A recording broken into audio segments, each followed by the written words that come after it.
Okay YouTubers, right, welcome back. Final part of this, I promise you, of this wheel bearing debacle. So Andy's been out, kindly got me 2 new bearings, again for the offside. So the first protocol is let's get them opened up and the races put in to the hub.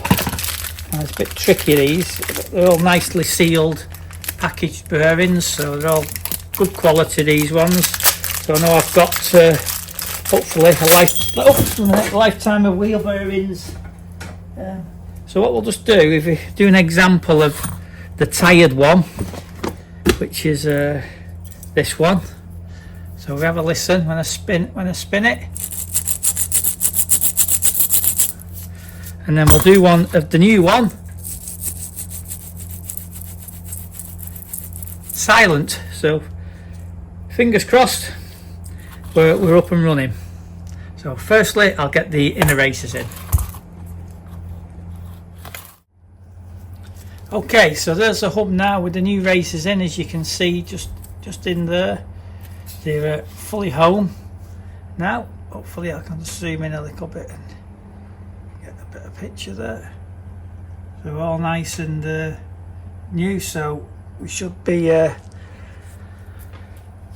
good to go now. So this bearing here is for this race, so what I'll do, I'll get the grease out. Horrible grease this, but great grease. So I'll grease the inner grease the inner, both inner races first. Plenty of grease on them, and let's make sure we've got plenty in. And then what I tend to do with these is just bottom with a load of grease and run them around. So a big lump of grease on the finger and the gloves on, obviously, and run them round. Once it's gone in there like that, 2-hand job it, just spin it so we know we've got plenty of grease in. Around the edges again.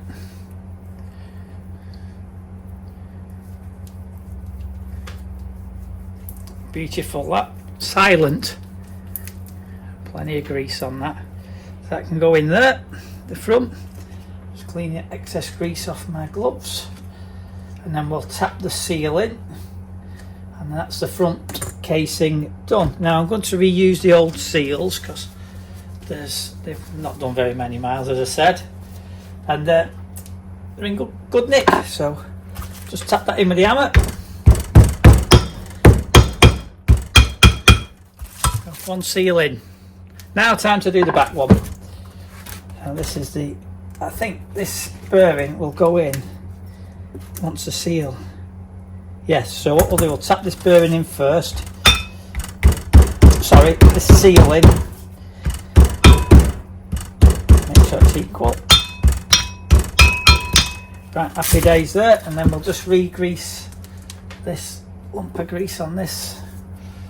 And just do the same again. Run it right round the bearing, I do first, so the outside's covered, and then put the excess back on, and then just spin it in, so you can keep constantly turning it so it's all covered, and you can see the shiny bits on it where it's not covered. And plenty of greasing because they're unserviceable, these once they're in. So happy days. Right, another nice job done, and then I'll just pop that in the hub and jobs are good. And I'll just wipe this excess grease off. Ugh, I say horrible stuff this, but it's good stuff. And now we're all ready to put the hub back on. So we'll move down to the vehicle and start reassembly. Shouldn't take too long. I've cleaned all my bolts again and repainted them, so you can see them all here, all freshly blued with my Olympic blue. So we can throw them back in the car and away we go. Okay, so we've got the hub on. Just going to tighten the bottom ball joint. Drive shafts through. snip these up. They're stuck, the bolts onto the McPherson strut. I've waxawed all this last night, and you can't tell because it's clear, but it is all wax oiled up, so that'll help protect it. Thank goodness. And all them awkward bits. Oops, let's turn it. Other side. Believe it or not, this crank handled spanner is a AF. It fits brilliant, so I like to use it. It's a nice handy spanner. Right. I'll do that. Bottom one. I repainted all the hub again, the hub holder. One thing I've not done is repainted these shockers, and I should have done really because they'll probably go rusty like they always do. But anyway, here's what it is. Another excuse to take them off and do something else.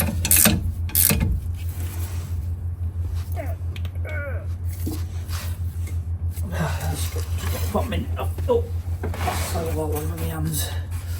It's trouble working in a bit of a confined space, should we say. Let's get that's tight.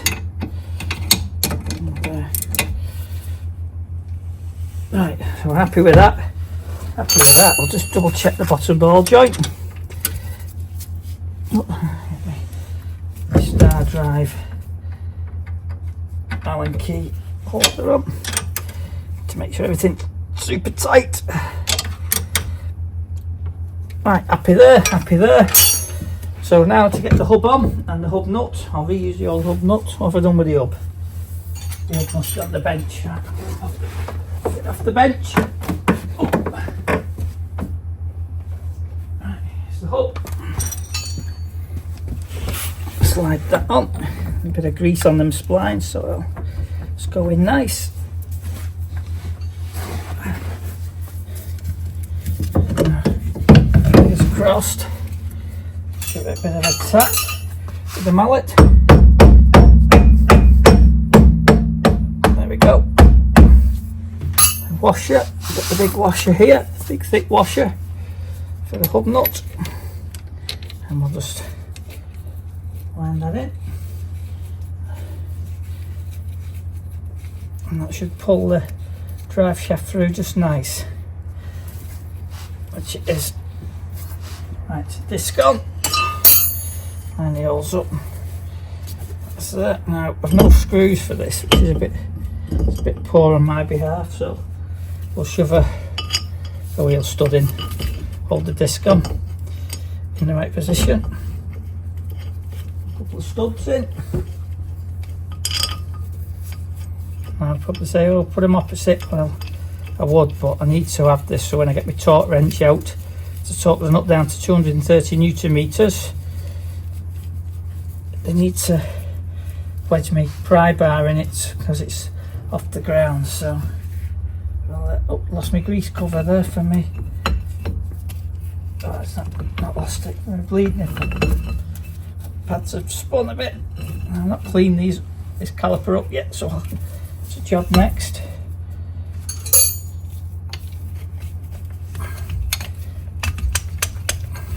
My brake pads being a pain in the bottom there. So that's it. Right.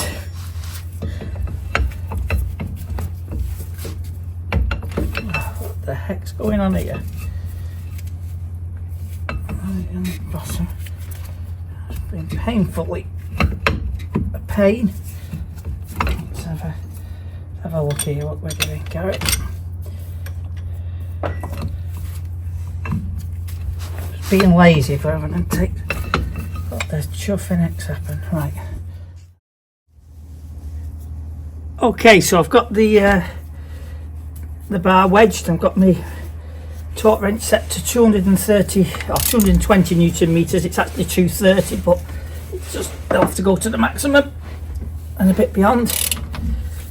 Drag it in. Oh god, I have to stand on it. There you go. Let's take it a bit more. Right. So that's it. We're all set. Job's a good one. Fully torqued down. I just need to clean the brake disc off and knock that little tab. You can see it's actually not as tight as it was previous, so it's obviously a little bit more different on the bearing, so which is good. That means it's you know, hopefully a lot better. So I'll just wind my torque wrench off. Always wind your torque wrench. Now this is a shawl. It's quite a good one actually. I bought a digital one and this end bit fell off here, the flicky. So I've got this manual one which I should have reverted back to, but it's quite easy to read. It's very clear because it's brand new. So it's good. I've used it a few times. I've used it for the cylinder head when I built the engine, or reassembled the engine after the engine man had done what he needed to do. So, but you should always wind your torque wrench off and leave him with no pressure on, because it doesn't stretch the insides. So yeah, it's a good one, this one. It's quite clear to read the figures on it and that, so it's all good. Okay, so we've now got the wheel back on and we're back down on the ground with the car. So I'm just going to nip in, have something to eat, and then it's test drive time. Okay, YouTubers, well, it's a success. My wheel bearing issue has now gone, and it appears to be quiet as a mouse again now, which is apart from this rattling bloody steering cow, which is driving me potty. Having said that, the most important thing is the wheel bearings. They're not noisy, so that means it's no gearbox out job, which is brilliant, because that's a load of hassle I could do without. So thumbs up if you like what I've done.